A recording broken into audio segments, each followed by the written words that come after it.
Hi again. I'm going to read a passage from my novel, Up Halfway Creek. This is the second book in my Rob McNabb, Samantha Williams wildlife crime series. The story is set during the summer, primarily in the James Bay region of northeastern Ontario, with some travel to the cottage country portion of north of Toronto. Off-duty Conservation Officer McNabb and Natural Resources Pilot Williams have gone camping with Jack Colbrook, who is McNabb's new partner officer, and Colbrook's girlfriend, Katie Burke. When the COs open a poaching investigation, something they've got a whiff of, shots are fired, and the officers are left adrift on James Bay, leaving the women stranded in the bush. So, to set the scene for what we're about to read, you're going to meet the poachers. Not very nice fellas. In the air above Polar Bear Provincial Park, the pilot banked the bush plane hard to the left in time to see a second caribou stagger out of formation and lag behind the panicked herd. It soon fell to the ground, crippled but not mortally wounded. "I'm impressed, Victor," the pilot laughed. His passenger heard the comment on his intercom headset and grinned. It was a maniacal grin. He sat strapped into the cargo door opening on the pilot's side of the plane. His feet rested on the top rung of the boarding ladder. The two poachers were on an adrenaline high. This wasn't a planned part of their hunt.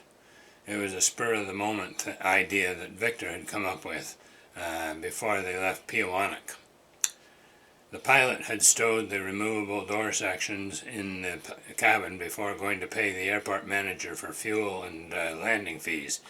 When he returned, Victor was already harnessed in place and eager to go. A source in Moosonee had assured them that the airspace over Polar Bear Park was all theirs for the most of the week. The game wardens were on days off, and there were no park visitor permits issued to anyone, so they just decided to have some fun with no regard for the rules and regulations or the animals they terrorized. "Go around again, Larry. Take her in slow as you can.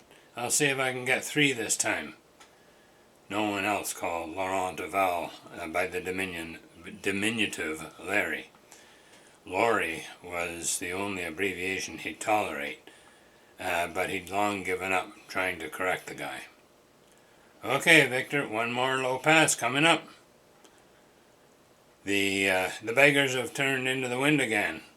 I can damn near hover over them." Victor Piggott fed 4 more rounds into the rifle's magazine to replace those he'd fired on the last pass. It was a challenge to hit maneuvering targets 100 yards below from the platform that was flying in lumpy air at close to 90 knots. Now he watched as they made a fresh approach to the small herd. Page turn. What looked like dust billowing up behind the running caribou was water sprayed from their pounding hooves as they raced across the open tundra. Piggott braced himself against the door opening and waited. And then he fired. "Gotcha! Gotcha! Gotcha, suckers!" 3 more caribou dropped in rapid succession. One was lucky. It died instantly. The second was mortally wounded and would expire within minutes, but the third had a broken femur. It would limp off somewhere to be killed and eaten by wolves within a day or 2. 3 for 3 that time, Larry. Gonna be a bitch finding those on the ground, Vic. We're at least a couple miles from the lake. Too much like work. We'll leave 'em. Remember, there's that other group that comes down to the lake in the evening. We'll shoot some of them to take home." "Roger that." Laurent Duval felt a twinge of regret over the wasted wildlife below, but not enough to insist that they stop. So if you think that's kind of dark, you want to wait till you see the black events that they get into as the story progresses. My books are available on Amazon in Kindle and paperback form. Alright, good luck. Enjoy the read.